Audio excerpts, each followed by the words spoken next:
আজকে ফেলার বউ খাবার নেবে বলেছে। ওই যে ফেলার তোমার কাছে ওই পকোড়া ভাজে, ফিশ ফ্রাই ভাজে। বলছে তুমি দিদি ওদের খাবার দাও? আমি হ্যাঁ। ওরা বলেছে খাবার খুব ভালো দেয়, আমাকে আজকে একটা দিয়ে দেখাও। হ্যাঁ আচ্ছা নেবে। হ্যাঁ ওর বউ আসবে। আমি বলছি খাবার নিয়ে যেতে হবে, একজন আরেকজন আসবে, ওরাও বল জানে না খাবার নিতে আসতে হবে। আমি তো যেতে পারবো না, আমার টাইম নেই। কালীতলার খুব পরিচিত মুখ রীনা নন্দী। কালীতলা সত্যি আমাকে সবাই চেনে, সবাই চেনে, খুব ফেমাস, আরও ফেমাস হয়ে গেছে এই খাবার দেওয়ার জন্য। সবাই আসছে ঘরে ঘরে, ঘর থেকে এসে খাবার নিয়ে যাচ্ছে। একদম একদিন যে নিচ্ছে সে পরের দিন আবার আসছে, এতটাই তার ভালো লাগছে।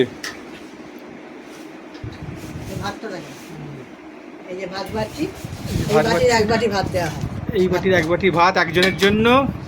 আপনারা তো খান, বুঝতে পারছেন কতটা দিই। খুব ভালো চালের ভাত একদম। ভিডিওটা আমাকে পাঠিয়ে দেবেন। নিশ্চয়ই দেবো, নিশ্চয়ই দেবো। আচ্ছা ঠিক আছে। বহু লোক এখানে নিতে আসে ঘরোয়া খাবার বলে, খালি তাই তো? ঘরোয়া খাবার বলে তো নিতে আসেন তো একদম, মানে হোটেলের থেকে অনেক ভালো খাবার এটা। তাহলে না তো আপনার হোটেলে যেতে পারতেন।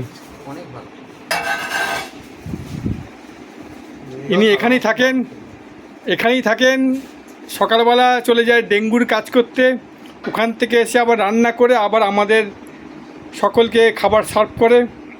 মানে উনি সারাদিনই ব্যস্ত। আবার রাতে রুটি, হ্যাঁ রাতে রুটি করেন, খুব ভালো আটা রুটি করেন, খুব পপুলার রুটি এখানকার রীনাদির রুটি।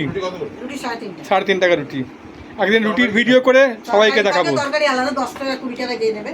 কোনোদিন ধরো সোয়াবিন থাকে, ছোলার ডাল থাকে, ঘুগনি থাকে, আলুর দম থাকে, তারপরে তোমার যখন যেরকম হয়, কোনো ঠিক নেই কি তরকারি, নিরামিষ। কিন্তু দিন রাতে কোনো আমিষ হয় না।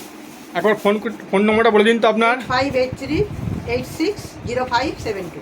ব্যাস, এই ফোন নম্বরে ফোন করে আপনারা সকলে চলে আসবেন।